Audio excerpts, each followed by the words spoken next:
पुओ बापा को न पाउथियो पाइला पर जो आनंद सेही आनंद आज लागिला प्रभु श्री रामचंद्र को देखिला पर आज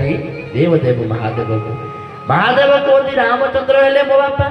और रामचंद्र कहती महादेव हेले मो बापा उभय उभय को बापा बोली संबोधन करते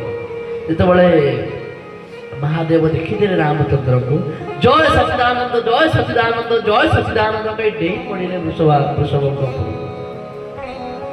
आज सती माता कहते प्रभु आपण तो देवदेव महादेव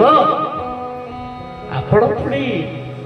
क्या सचिदानंद को डाकिकी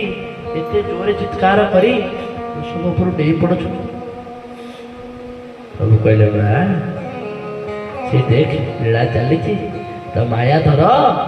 माया रचिकी खेलुं मो गुरुदेव कहले कौन कहते गुरुदेव ना माया धर माया रचि खेले जहाँ बरे माया संसार रे टिके जहाँ माया धर माया रचि खेले जहाँ बरे माया संसार आउ से माया द्वारा केमिति खेलुची ना बापा भाई होई छुआ रूपे से खेलई भयालु काल से होई काया कुपुणी ना सोई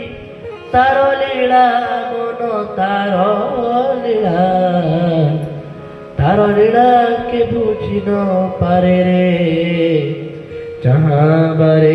माया संसार रे तार लीला किए बुझीब अपरंपार लीला तार लीला को बुझीबार सक्षमता आम पाखे नहीं आम जिते चाहिए तार लीला को आम बुझी पारिबा नहीं अनेक लीला कर महाप्रभु जेबले माता सती कहले आपण सचिदानंद बोली कहउछंती आपण से को पटु सचिदानंद बोली लागिले कौन एमती कार्य कले जे आपन से सचिदानंद बोली लागिले देख तेरे कौन कहूच ना से सचिदानंद ये सत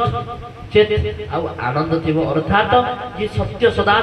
मिथ्या माया संसार से भूली नथिबो द्वितीय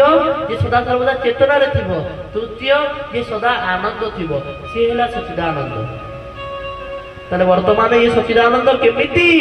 ये तो असत कथा पछरे कांदुछंती पत्नी हजिगला बोली आज प्रभु कांदुछंती ताले केमिति सचिदानंद हेले जदि ये चेत बा चेतना रे अछंती तो जड़ वस्तु गछ को पचारुछंती